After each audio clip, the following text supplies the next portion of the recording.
बिस्मिल्लाहिर्रहमानिर्रहीम। अस्सलाम वालेकुम। कैसे हैं आप सब? उम्मीद करती हूँ कि आप सब खैरियत से होंगे। अल्लाह का शुक्र है, मैं भी ठीक हूँ। आज मैंने बनाए हैं प्याज की क्रिस्पी से स्नैक्स। बहुत ही मज़ेदार सी रेसिपी है, इजी है और इसको आप देखें। अगर आपको अच्छी लगे तो इसे ज़रूर लाइक करें और घर में इसको ज़रूर ट्राई करें। बहुत ही मज़ेदार और टेस्टी सी रेसिपी बन के तैयार होती है और बहुत ही सिंपल किचन इंग्रेडिएंट्स हैं, घर में अक्सर मौजूद होते हैं। तो मैंने सोचा आप लोगों के साथ शेयर करूं। आप भी इसको ज़रूर ट्राई करें और बताएं कि आपको ये कैसी लगी। ये देखें, ये जो हैं प्याज के पकोड़े, प्याज के टिकिया। बहुत ही मज़ेदार सी रेसिपी है। ये देखें, प्याज लिए हैं 4 अदद, इनको अच्छे से कट कर लिया और ये देखें इसकी जो है कलियां अलग अलग कर ली हैं। इस तरह से इसको मसल के मिक्स करके इसमें कुछ हरे मसाले ऐड करूँगे, हरा धनिया और हरी मिर्चें। इसमें मैं ऐड कर रही हूँ थोड़ा सा अनारदाना। अच्छे से धो लिया था और भिगो के इसको रख दिया था और अच्छे से वॉश कर लिया था, फिर इसमें ऐड कर दिया है। नमक ऐड कर रही हूँ हाफ़ टी स्पून और इसमें मैं ऐड करूँगी थोड़ी सी लाल मिर्चें।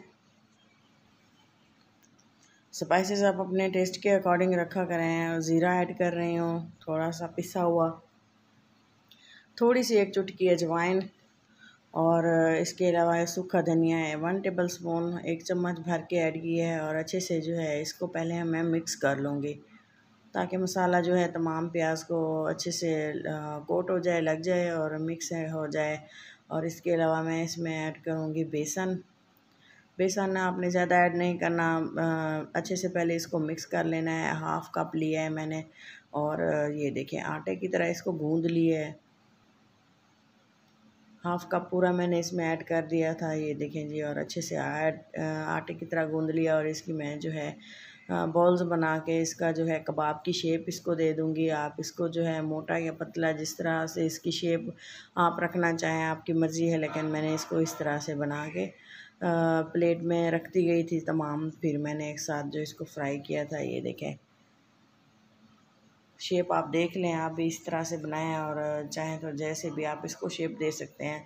थोड़ा सा इसको पतला रखना है क्योंकि ये क्रंची, अगर ये थोड़े से पतले से होंगे तो क्रंची बनेंगे, वरना इसका जो है अंदर से सॉफ्ट रह जाते हैं, वो थोड़ा सा मज़ा नहीं आता। इसको हम जो है मैं ऑयल को अच्छे से गर्म होने के लिए रख दिया था। ये देखें जी, ऑयल अच्छे से गर्म हो चुका है। अब मैं इसमें जो है कबाब ऐड करूँगी और थोड़ी देर इसको हाई फ्लेम पे मैंने इसको कुक करना है। ये देखें, आप देख सकते हैं, अंदाज़ा लगा सकते हैं कि फ़्लेम कितना हाई है। और तो तकरीबन 2 मिनट के लिए एक साइड से मैंने इसको कुक कर लिया और फ्लेम को थोड़ा सा लो कर दिया। ये देखें, दोबारा से मैंने इसको तमाम जो हमारे क्रिस्पी पकोड़े हैं इनको साइड इनकी चेंज करने के बाद मैंने फिर से इनकी फ्लेम हाई कर दी थी और अच्छे से इनको कुक होना दिया था। और ये ख्याल रखें कि इसका डार्क जो है कलर ना हो। साथ ही साथ इसकी साइड्स चेंज करते रहेंगे और इस तरह से मैंने इसको थोड़ा सा दबा के कुक किया था ताकि जो है थोड़ा सा इसमें नमी कम रहे और ये अच्छे से क्रिस्पी से बन के तैयार हो। ये देखिए, पकोड़े जो हमारे क्रिस्पी स्नैक्स जो हैं रेडी हैं। मैंने इसको प्लेट में निकाल लिया था और मैं ये आपको डिश आउट करके दिखाऊंगी। उम्मीद है कि आपको ये ज़रूर पसंद आएगी। फ़ाइनल लुक मिस मत कीजिएगा। ये देखें,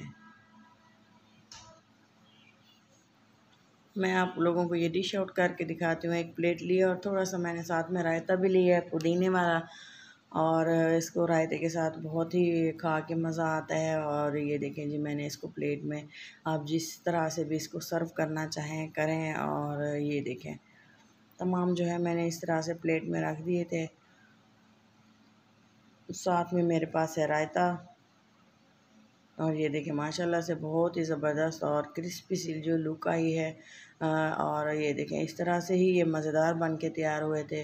अगर सेम इंग्रेडिएंट्स आप इसमें ऐड करेंगे तो ये फ्लेवरफुल बन के तैयार होंगे। ये देखें जी, जो खाना देखने में मज़ेदार नज़र आता है और उस बेशक उसका जायका भी बहुत ही ज़बरदस्त सा होता है। ये देखें, मैं आपको ये खा के दिखाती हूँ, चेक करके दिखाती हूँ। ये देखें कितने ही मज़ेदार और डिलीशियस से ये स्नैक्स बन के तैयार होते हैं। अपना और अपनों का बहुत सारा ख्याल रखें, दुआ में याद रखें। अल्लाह हाफ़िज़।